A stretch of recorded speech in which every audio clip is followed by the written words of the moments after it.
Palhetas. Distribuição Sinapse.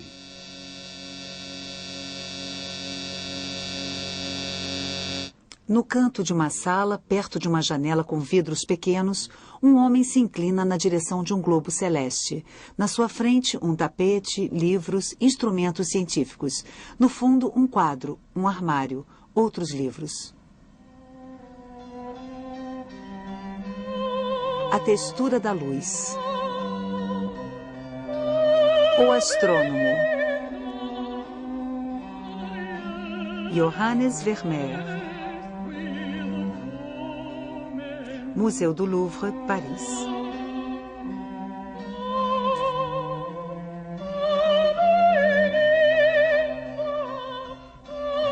O astrônomo é uma tela muito pequena, 45 por 50 centímetros. Ela se parece com outra de dimensões semelhantes, o geógrafo, que se encontra no Museu de Frankfurt. O personagem é o mesmo. O geógrafo está debruçado sobre um mapa. Na sua mão, um compasso. As duas telas ficaram muito tempo juntas. Sua semelhança prenuncia uma das características da obra. Vermeer, pintor com apenas 34 quadros conhecidos, mas que são variações em série sobre enigmáticas cenas de interior. Cada quadro tem uma relação com os outros. Para compreender o astrônomo, é necessário entender todo o conjunto.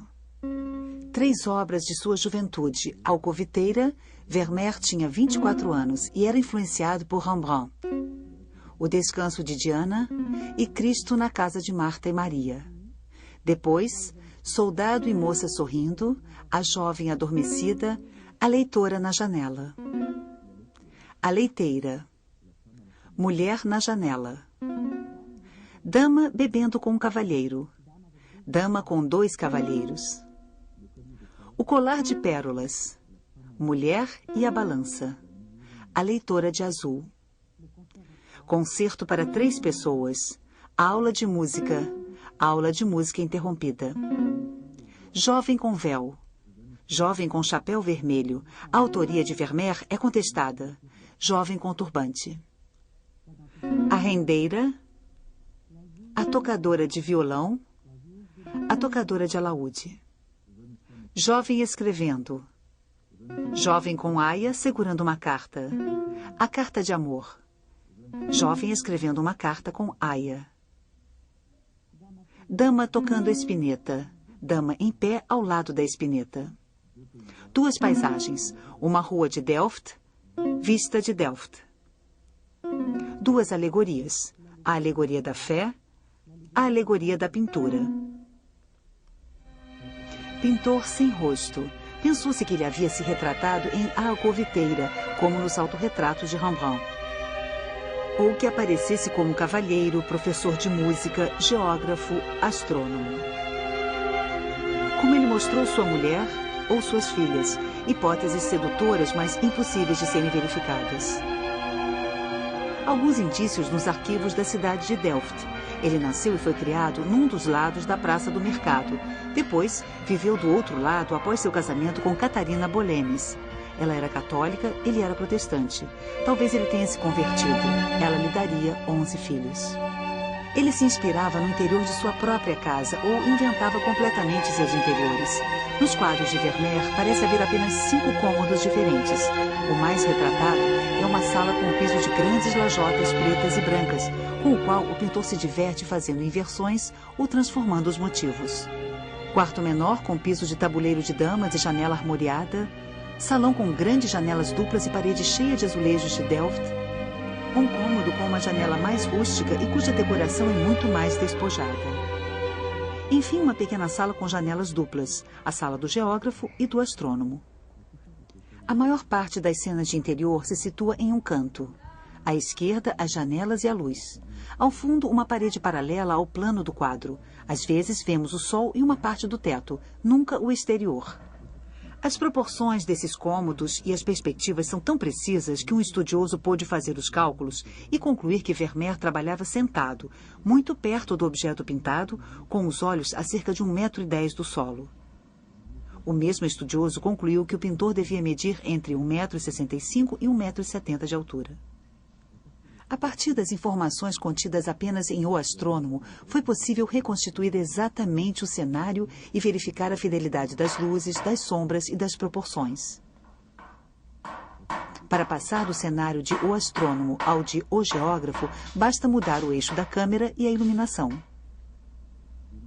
Em uma tela e outra, encontramos os mesmos objetos: a jarra, a cadeira com cabeças de leão, a viola de gamba.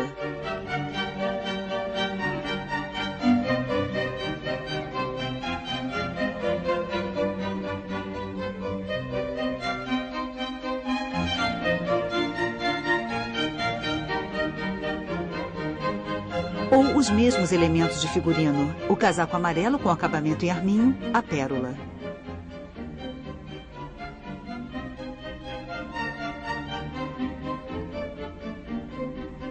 Muitas vezes encontramos mapas nas paredes. Todos são mapas autênticos vendidos na época, com os quais os holandeses gostavam de decorar suas casas. Eles existem ainda hoje em diversas bibliotecas da Europa e da América. Outro objeto frequente é o quadro dentro do quadro.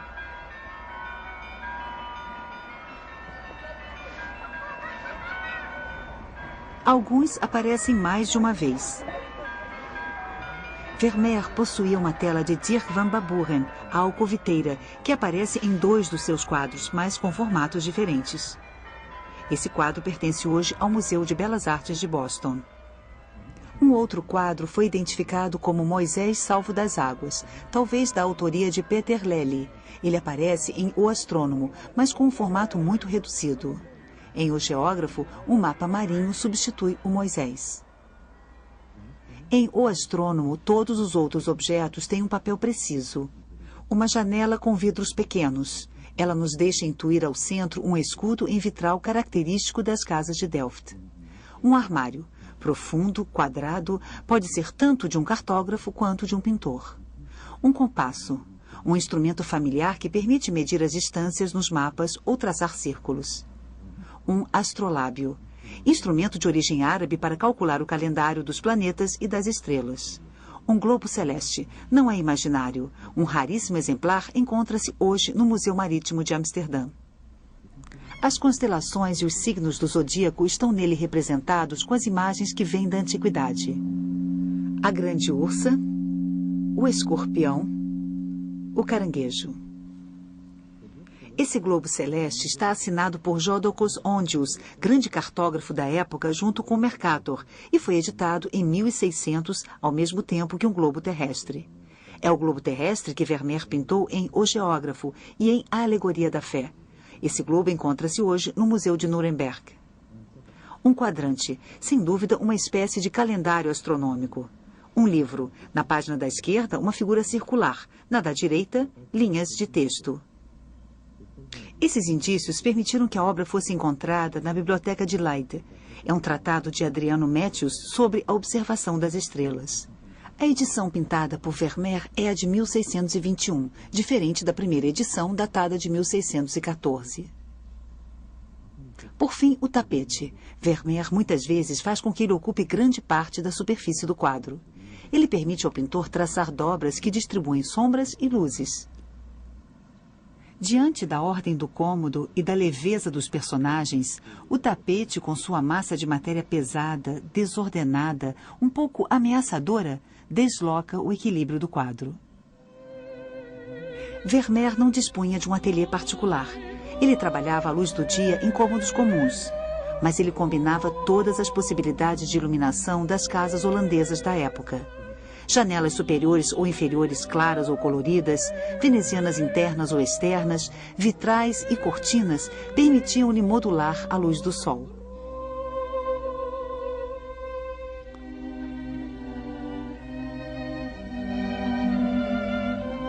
Cada cômodo se torna uma espécie de armadilha de luz.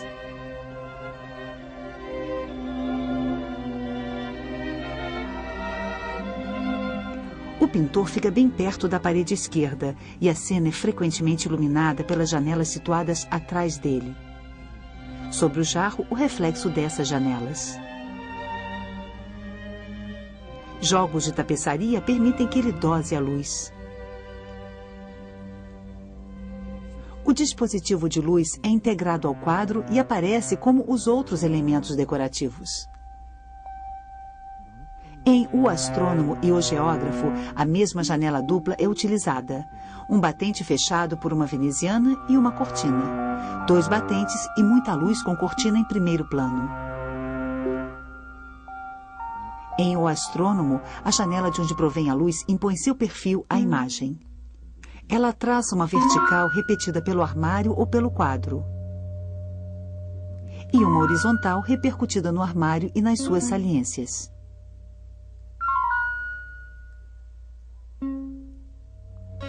A janela e o quadro cortados pela moldura induzem tensões em direção ao exterior. A direção da luz provoca um sistema de sombras ligeiramente deslocado em relação à diagonal. O centro do quadro se confunde com o ponto de fuga das perspectivas. No século XVII, os pintores que queriam respeitar a perspectiva costumavam utilizar a câmera obscura, ou câmara escura, uma prefiguração do aparelho fotográfico. A máquina se tornará cada vez mais complexa. A câmara escura era uma caixa dotada na frente de uma objetiva composta por uma ou várias lentes e atrás de uma placa de vidro polido. Um dispositivo em forma de fole permitia fazer um foco aproximativo. A imagem obtida era invertida horizontal e verticalmente. Graças a um espelho, era possível colocar a imagem de cabeça para cima. Ela era então corrigida verticalmente, mas continuava invertida horizontalmente. Bastava traçar as linhas principais da imagem para colocar os volumes, as linhas e as perspectivas no lugar. Será que a estranheza das imagens de Vermeer deriva dessa visão fotográfica prematura? Primeiro indício, a visão em planos. Aqui o tamanho do homem é muito maior do que o da jovem. Um efeito que podemos observar com as lentes fotográficas de curta distância focal quando estamos próximos do objeto. Nos quadros de Vermeer, os objetos dos primeiros planos assumem grande importância. Segundo indício, objetos desfocados. A noção de profundidade de campo tornou-se posteriormente familiar graças à fotografia e ao cinema. Se o foco está nas frutas do primeiro plano, os vidros e a parede do fundo estão fora de foco. Se o foco está no segundo plano, o primeiro plano, por sua vez, se torna desfocado. Enfim, se o foco está na parede ao fundo, o primeiro e o segundo planos ficam desfocados. Em A Leiteira, os primeiros planos são ligeiramente desfocados, enquanto podemos ver até as menores marcas deixadas pelos pregos na parede ao fundo. Podemos dizer, portanto, que Vermeer pintava fora de foco. De fato, se analisarmos os quadros de alguns de seus contemporâneos, podemos observar uma busca de realismo absoluto, um contorno preciso, uma iluminação muitas vezes codificada. Para Vermeer, ao contrário, o objetivo era representar a impressão de um dado instante. O contorno tinha menos importância. Terceiro indício, o rigor da perspectiva. A perspectiva central é característica da visão fotográfica. Muitas vezes, quando a perspectiva provocava diminuição de proporções, os pintores trapaceavam. Vermeer aceitava totalmente a diminuição das proporções do braço da leiteira, da mão do pintor, da mão do geógrafo, ou ainda os excessos de luz que suprimem a aresta do nariz da jovem com véu ou da jovem com pérolas. Quarto indício, o pontilhismo.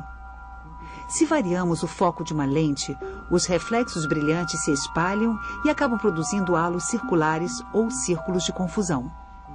Em vários quadros de Vermeer, no lugar exato onde os objetos estão desfocados, aparecem inúmeros pontos brilhantes.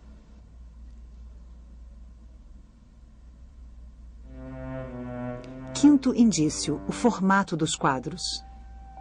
Uma lente circular projeta sobre o vidro polido uma imagem circular ou ligeiramente ovalada. Um quadrado ou um retângulo ligeiramente pronunciados são as figuras mais práticas para recuperar essa imagem e eliminar as bordas desfocadas ou mais escuras. Daí a forma das câmaras escuras. Notou-se justamente que as telas de Vermeer tinham proporções um pouco reduzidas e que suas formas retangulares aproximavam-se muito de um quadrado. A vista de Delft é um exemplo ainda mais flagrante dessa visão quase fotográfica. A cidade é vista a partir do sul.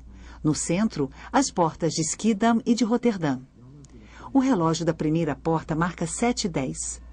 O sol baixo ilumina o leste dos telhados. É manhã.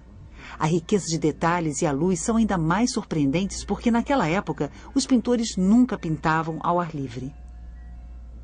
Podemos encontrar o lugar preciso onde Vermeer pintou. A margem do rio.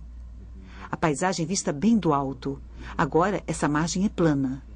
Vermeer pôde se instalar no andar superior de uma das casas de lá e utilizar um dispositivo de câmara escura mais complexo, talvez igual ao que usavam os astrônomos para observar a imagem do Sol. Ele talvez tenha podido assim desenhar os contornos de sua paisagem e inserir certos detalhes.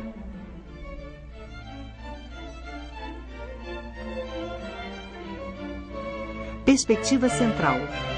Continuismo. Formato quase quadrado. Visão em planos. Primeiro plano e personagem desfocados. Todos esses elementos também caracterizam o astrônomo. A câmara escura é apenas um instrumento. Ela pode ter influenciado a visão de Vermeer ou sugerido efeitos, mas não explica tudo. O astrônomo foi pintado sobre uma pequena tela de linho, esticado num chassi de madeira e mantido esticado graças a travas de madeira que foram substituídas depois por pregos metálicos que criaram leves tensões nas fibras. O tecido da tela é muito fino e deve ter sido coberto por um verniz escuro.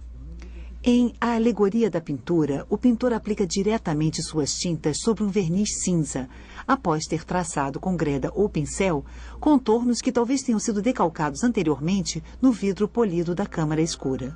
Os azuis do tapete, os verdes e ocres amarelados do globo e da janela, os ocres avermelhados dos fundos, os violetas azulados da cadeira e das áreas de sombra, grande parte do círculo das cores está representada. Os pigmentos de Vermeer são clássicos. Amarelos são sulfeto de arsênico, verdes são malaquita, o branco é cerusita. O ocre amarelado e o ocre avermelhado são cinabre. Um dos pigmentos preferidos do pintor era o azul ultramarino tirado do lápis lazuli. Ele aparece muito em todos os quadros e serve de base para todas as sombras. Vermeer não usava preto. Ele o obtinha misturando marrom e azul ultramarino. E costumava preparar seus verdes misturando azul com amarelo claro vegetal, provavelmente obtido da decocção de flores amarelas. Este verde envelheceu mal. O pigmento vegetal amarelo se degradou. As árvores de vista de Delft tornaram-se azuis, como os loureiros do modelo e do quadro em A Alegoria da Pintura. A roupa do astrônomo tem uma cor imprecisa entre o verde e o azul, e é possível que o mesmo fenômeno tenha acontecido. O personagem do astrônomo foi bem escolhido. Vermeer explorou matéria e luz com um rigor comparável ao de um sábio da época, como Newton. Até então, os pintores representavam as sombras com nuances de preto ou marrom. Vermeer foi um dos primeiros a levar em conta suas cores e a usar o degradê. Em A Leiteira, um minúsculo pedaço de vidro quebrado deixa passar um raio da luz do sol que a janela filtra e torna azulada. Essa atenção minuciosa com a luz é ainda mais evidente no tratamento dos reflexos. Reflexos das roupas sobre a pele dos personagens, reflexo dos personagens nas janelas e espelhos. Os reflexos organizam todos os espaços e modelos de um rosto.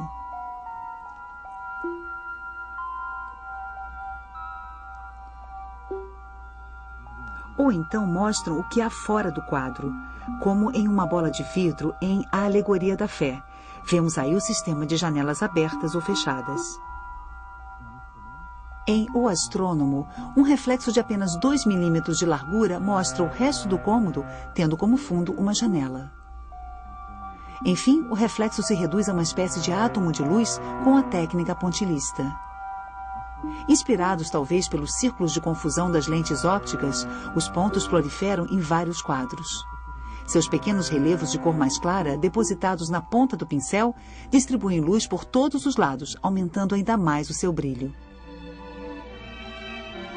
Telhas irregulares de um telhado ensolarado, reflexos da água sobre le bordage d'une coque, grãos brilhantes da casca do pão, consistência cremosa do leite, a trama das fibras têxteis, cabelos louros anacarados. As texturas das coisas são assim reveladas pela capacidade da matéria de produzir esses minúsculos grãos de luz. Todos esses tipos de pinceladas se unem em O Astrônomo. Pinceladas médias e leves, grandes superfícies planas de cor, pinceladas muito finas e, enfim, pontilhados.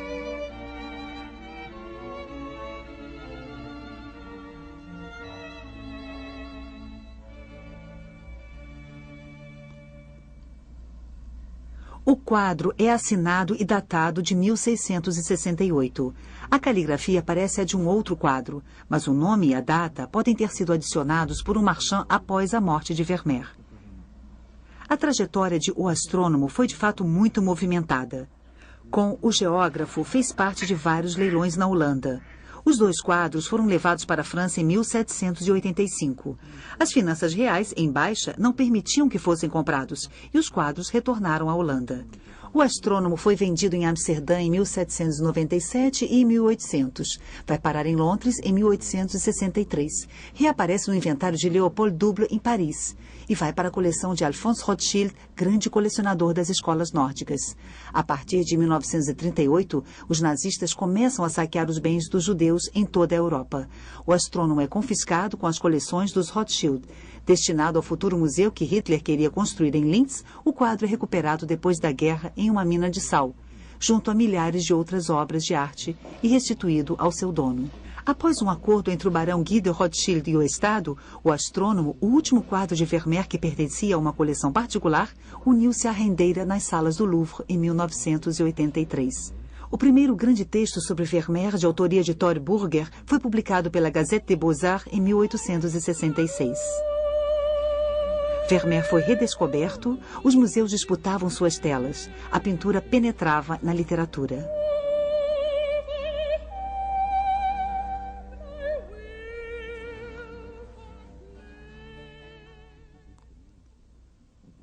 Um globo sobre uma mesa, uma janela que ilumina um cômodo. Um homem que se inclina. A cena parece clara. O astrônomo levantou-se ligeiramente de sua cadeira para girar o globo celeste e verificar um dado de seu livro. Da mesma forma, o geógrafo, debruçado sobre um mapa, suspende seu gesto, levanta por um instante os olhos e parece pensar.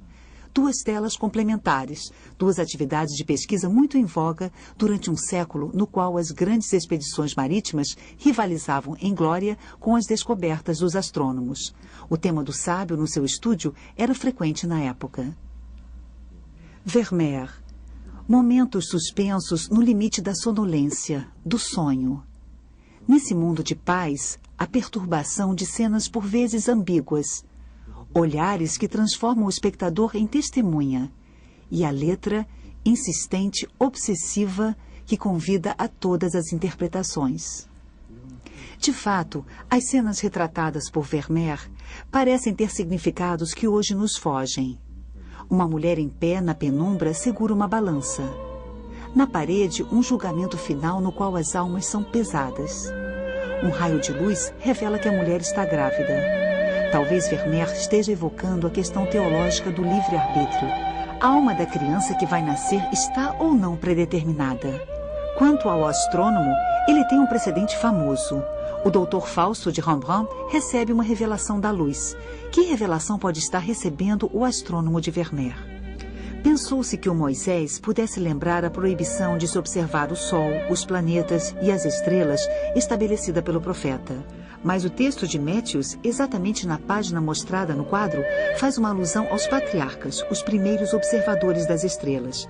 E Moisés, responsável pelo êxodo do Egito, muitas vezes foi associado à geografia e às viagens. Ele ocupa em O Astrônomo o mesmo lugar que o mapa marinho em O Geógrafo. Os dois quadros poderiam significar o caminho espiritual do homem. Outra possível interpretação. Durante muito tempo, o astrônomo foi chamado de o filósofo ou de o astrólogo. Moisés, salvo das águas, simboliza às vezes o nascimento de uma criança. Na época de Vermeer, astrologia e astronomia ainda se misturavam. Uma criança é esperada. A fim de fazer seu mapa astral, o astrólogo se inclina em direção ao globo celeste, onde podemos distinguir claramente o signo de Libra. Os dois quadros formariam uma espécie de fábula sobre os 4 elementos do simbolismo clássico. O tapete de O Geógrafo evoca a cor e a textura da Terra. Seu mapa marinho evoca as águas. O globo celeste de O Astrônomo evoca o ar. Moisés, o mundo aquático. A luz do sol que banha os 2 quadros equivaleria ao fogo. Nos motivos do tapete, vemos lado a lado figuras contorcidas e formas estranhas que parecem uma repetição do bestiário fantástico do globo celeste. Outras leituras são possíveis. Se o astrônomo retrata um lugar cuidadosamente fechado, cada objeto nos remete ao mundo fora do quadro, ao infinito. A janela aberta nos remete ao exterior e à luz, os livros ao saber. O quadro no quadro a um outro momento da história da humanidade. Os instrumentos à matemática. O globo às estrelas. E os reflexos nos remetem a mais outro espaço, o espaço do pintor e da representação.